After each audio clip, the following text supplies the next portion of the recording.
We are continuing with our video series using this CAT or Computer Application Technology Prac Exam Paper 1 from November 2023 for you fellow grade 12s out there that need to revise for your exams.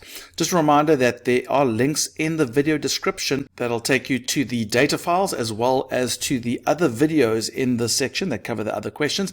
But in this video we're looking at question 3, which is the Excel one. So let's see if we can excel at the spreadsheet question.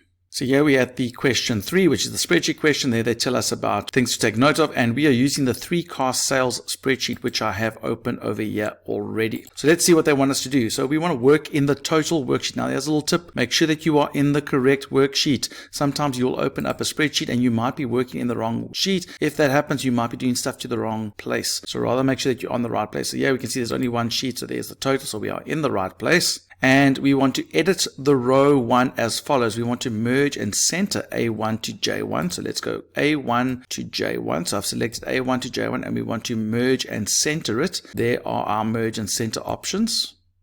And then we want to apply a distributed indent, horizontal line alignment with an indent of 13. So that's some sort of indentation, a distributed indent. So we come over here, there you can see are the indents. Now to get the specific details, I'm going to click over here on the alignment pop-up. And on the alignment, we want, as you can see there, the words are all there. Horizontal text alignment must be distributed indent. So the horizontal, let's see if that option's there. Distributed indent. And by clicking on it, it gives us access to this indent option, which then tells us it must be indent of 13. So yeah, we can actually select 13 as our number. So there we go. So the words that you are looking for in the question will be on dialog boxes or pop-ups in the package. So let's click OK.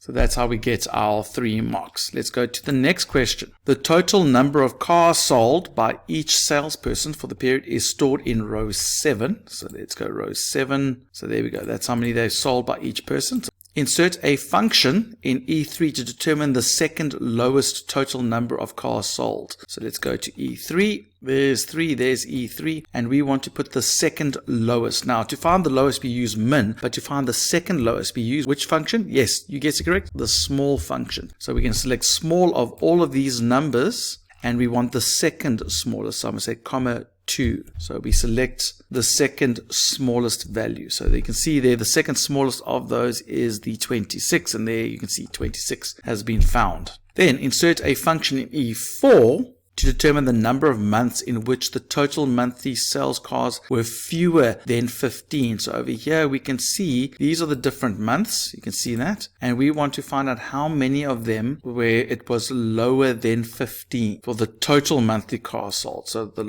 total monthly cars sold. So let's have a look. So they're not talking about individual people. They want overall. So I think they're referring to these values here because all of these values are below 15. So I really think it's something to do with this, the total number per month. So we want to find out how many of these are fewer than 15, which means not including 15. Make sure that you read that correctly, not including 15. So over here, we want to count how many there are that are fewer. So we're counting based on a condition, which means we are using a count if. And our range is all of these values over here. We want from J9 to J20, and our criteria is those that are less than, but not including 15. Now you remember with a count if, your criteria must be in double quotes. So make sure that you put double quotes around your criteria. So find how many of these values are lower than 15, not including 15, and we get an answer of 3. So let's just double check. So there's a 9, there's a 12, and there's an 11. We're not including the 15, so there are 3 that are lower than 15. So that's correct. Let's go to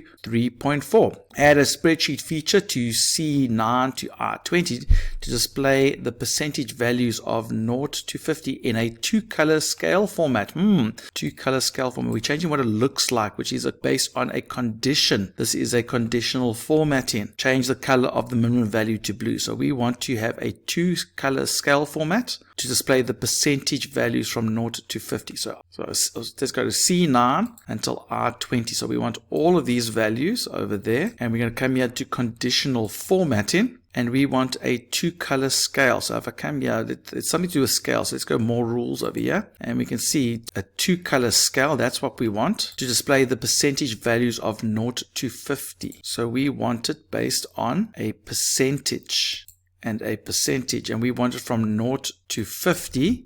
and they said that they want the minimum color to be blue. So we want to change this to blue. Now make sure that you get the right blue. You don't want those blues, you want proper blue. If you put your mouse over, that's the blue that you want. So we wanted blue. We didn't say anything about the other color. So let's go okay. So from 0 to 50%, 2 color scale. So there we go. So you can see our lowest values are very blue and our high values go up to a higher value. So there we go. That's the feature that they want us to do. 4 marks, tricky because they didn't mention conditional formatting, but we know where to go. When you see 2 color scale, you know that's conditional formatting. And then our last question for this is 3.5. Insert a lookup function in F23. So let's go to F23. I think it's over there. There's F23. We want to find the best salesperson for 2023. The best salesperson. To display the name of the person who sold the most cars for the period 2020. So that's the total cars sold for each person. And we want for the entire duration. So I'm assuming we're looking for those are the names we're looking for, and I'm assuming we base it on that value over there. So we want to find out who got the most. Now we don't know what the most is. There's no place which tells us which is the most value. So we can do this in multiple ways. We can actually over here find a formula. We go equals the max of all of these values. So we can find which is the biggest, and you can see that 36 is the biggest. So we want to find out where 36 is, and then go find the name. And if you can see, that's going to be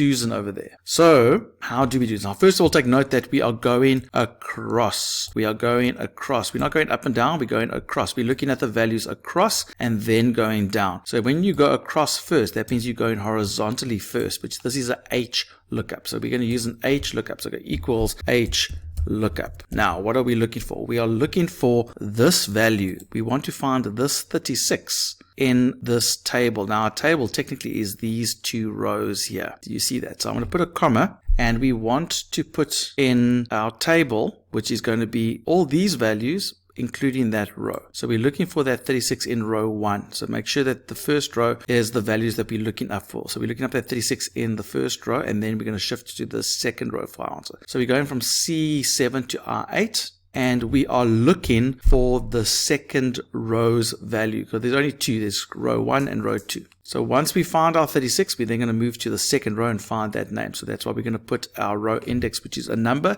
which is going to be a 2. Now, this is the tricky part. You'll notice that our data is not in order. This is not in numerical order. So we want to find that value exactly. We want to find the 36 and then shift down. We don't want to find between 20 and 36. So we want it to be exact. So for that, our appropriate match, we want it to be an exact match, which means we want it to be false. So we want the false option as the other option. So make sure that we do that. So let's go there. Now, because we are not copying this down, I don't think we need to put in absolute cell referencing. So we're not going to do that. If you had like something where you would have to copy it down, then I would use absolute cell referencing, particularly on the table. But in this case, there doesn't seem to be a place where we're going to copy it down. We're just using the H lookup. So there we go. We're looking up for the max value in that row. If we find it, we're going to move to the second row and find it exactly. So let's see if that gives us the answer of Susan.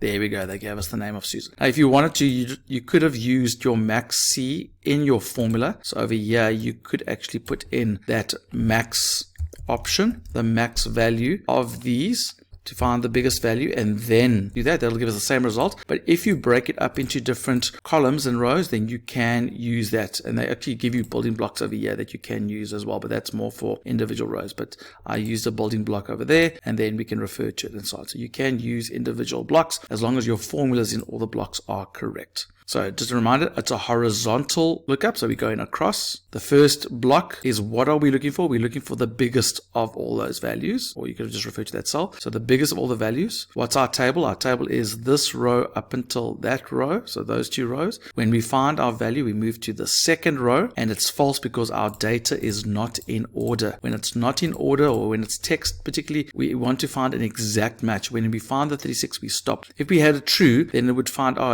if we had, for example, 35, we would try to find between that. No, we wanted exactly 36 to find it and then move it across. So there we go. So that's how we did question 3.5. And I think that's it. And there we go. So save everything and then move on to the next question, question 4, which I think will be more Excel.